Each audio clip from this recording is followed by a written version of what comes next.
옛날 옛적 아름다운 자연과 풍성한 전통이 살아 숨쉬는 수원이라는 마을이 있었습니다. 이곳은 고요한 숲과 맑은 물이 흐르는 강으로 둘러싸인 평화로운 곳이었으며 사람들은 자연과 조화를 이루며 하루하루를 보냈습니다. 마을 중앙에는 신비로운 연못이 하나 있었는데 주민들은 이 연못이 마을의 수호신이 거처하는 곳이라 믿어 신성시하곤 했습니다. 어느 해 여름 수원의 한 나무꾼이 무더위에 지쳐 숲을 헤매고 있었습니다. 그는 부지런히 나무를 뱄고 더위를 식히기 위해 연못 근처에서 잠시 시간을 보내기로 했습니다. 연못에 도착한 나무꾼은 그 주변의 아름다운 풍경에 매료되어 잠시 눈을 감고 있었습니다. 잠시 후 물결의 소리가 나무꾼의 귀에 들어왔습니다. 나무꾼은 눈을 떠 소리가 나는 쪽으로 시선을 돌렸고 그곳에는 감탄을 자아낼 만한 장면이 펼쳐져 있었습니다. 연못 한가운데에서는 하늘에서 내려온 듯한 7명의 아름다운 선녀들이 물장구를 치며 즐겁게 놀고 있었습니다. 그들의 웃음소리는 여름바람을 타고 숲속을 가득 채웠고 연못의 물빛은 햇빛을 받아 반짝이고 있었습니다. 나무꾼은 그저 넋을 잃고 바라볼 수밖에 없었습니다. 어느새 해가 수평선 너머로 지고 선녀들은 하나둘씩 연못 밖으로 나와 하늘로 날아올랐습니다. 그러나 막내 선녀는 자신이 입었던 옷이 어디론가 사라졌다는 것을 알게 되었습니다. 나무꾼은 연못 근처에서 우연히 발견한 선녀의 옷을 보고는 어찌할 바를 몰라 숨겨두었는데 그것이 바로 막내 선녀의 옷이었습니다. 막내 선녀는 하늘로 돌아가지 못하고 연못가에 홀로 남게 되었습니다. 혼자 남겨진 선녀는 그만 눈물을 흘렸고 그 모습을 본 나무꾼은 큰 죄책감을 느꼈습니다. 그는 다가가서 선녀에게 다가가 어떤 도움이라도 주고 싶다고 말했습니다.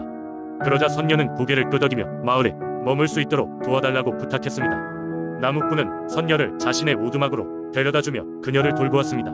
시간이 지나면서 둘은 서로 사랑에 빠졌고 결국 결혼하게 되었습니다. 이듬해 그들은 귀여운 아이까지 얻게 되어 행복한 가정을 꾸렸습니다. 그러나 나무꾼은 언제나 마음 한구석이 편치 않았습니다. 매일같이 막내 선녀가 원래 자기 자리로 돌아가길 원한다는 것을 느끼고 있었기 때문입니다. 그리고 어느 날 드디어 그가 숨겨두었던 옷을 선녀에게 돌려줘야겠다고 결심했습니다. 그는 그녀에게 모든 사실을 털어놓고 속죄의 마음으로 옷을 건넸습니다. 선녀는 나무꾼의 진심 어린 고백과 후회하는 모습을 보고 기뻐하며 옷을 받았습니다.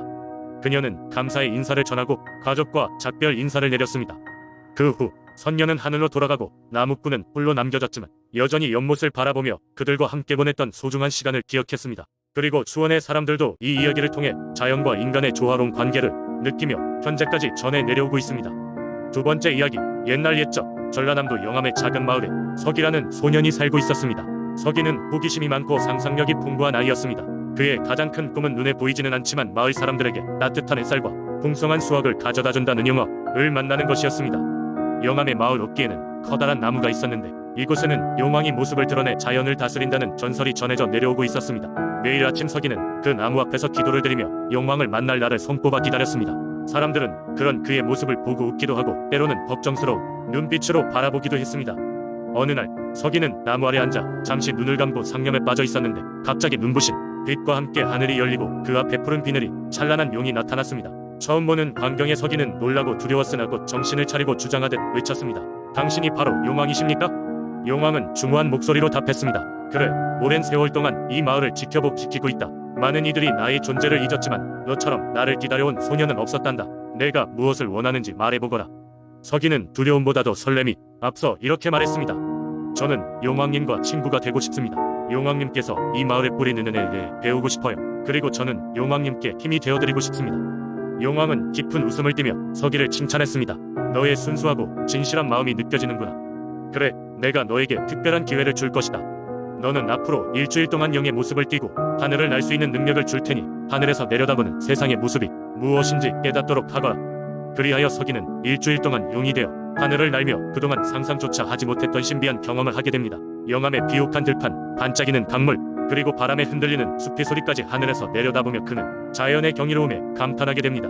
그러나 그와 동시에 인간들이 그 자연을 어떻게 망치고 있는지도 목격하게 되었습니다. 일주일이 지나고 석이는 다시 소년의 모습으로 돌아왔지만 그는 더 이상 이전과 같은 소년이 아니었습니다.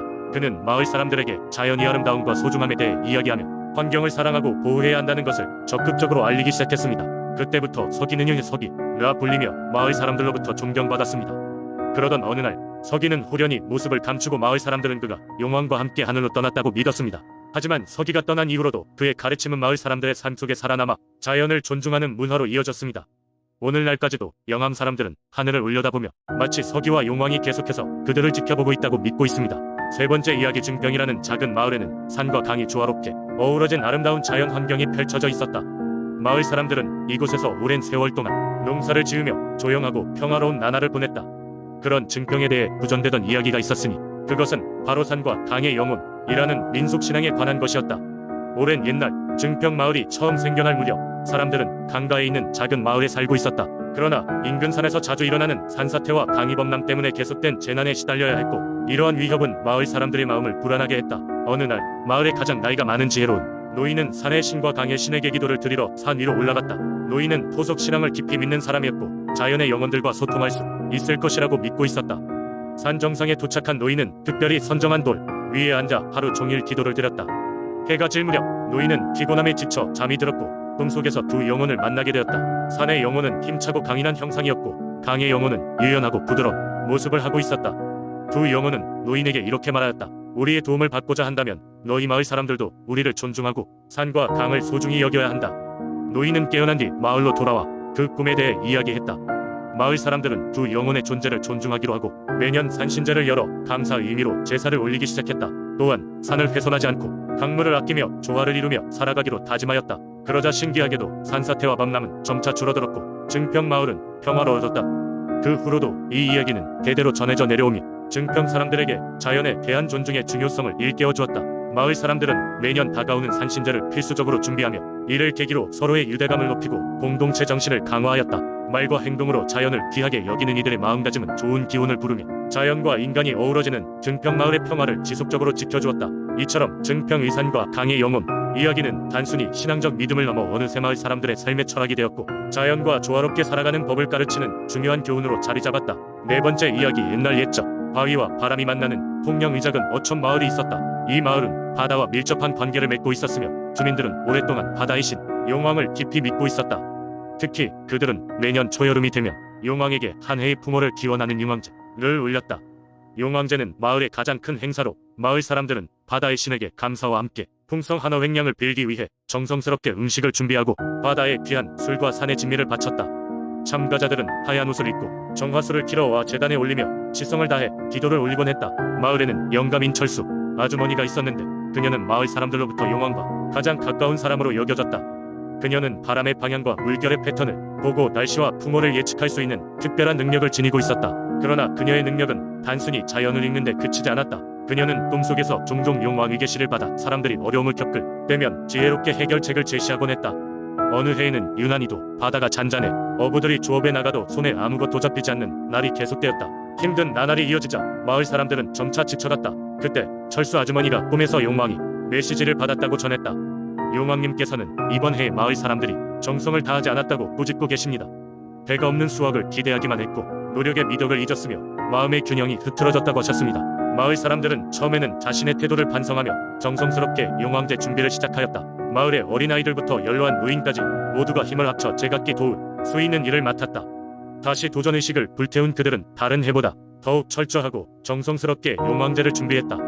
그리고 용왕제 날 철수 아주머니가 용왕을 향해 간절히 기도를 올리는 순간 갑자기 바다 저 멀리서 물결이 일기 시작했다. 물결은 점점 거세졌고 하늘은 마치 그들의 정성을 칭찬하듯 화창하게 개었다. 그날 저녁 마을 어부들은 바다로 나가 놀라운 양의 고기를 잡을 수 있었다. 마을 사람들은 크게 환호하며 철수 아주머니와 용왕에게 감사의 인사를 전했다. 그 이후로 마을 사람들은 매년 용왕제를 더욱 정성껏 준비하며 자연에 대한 깊은 감사와 경외심을 가슴속에 품게 되었다. 철수 아주머니는 자신의 꿈을 통해 받은 교훈을 나누며 마을 사람들에게는 정성과 겸손의 중요성을 일깨워주었다. 이렇게 해서 통영의 해안마을은 다시금 번영을 되찾았고 사람들은 바다를 통해 얻는 모든 것에는 감사하는 마음을 품고 살게 되었다. 용왕의 축복은 그들의 삶에 새겨져 자연과 공존하는 지혜로운 삶을 살아가는 원동력이 되었다.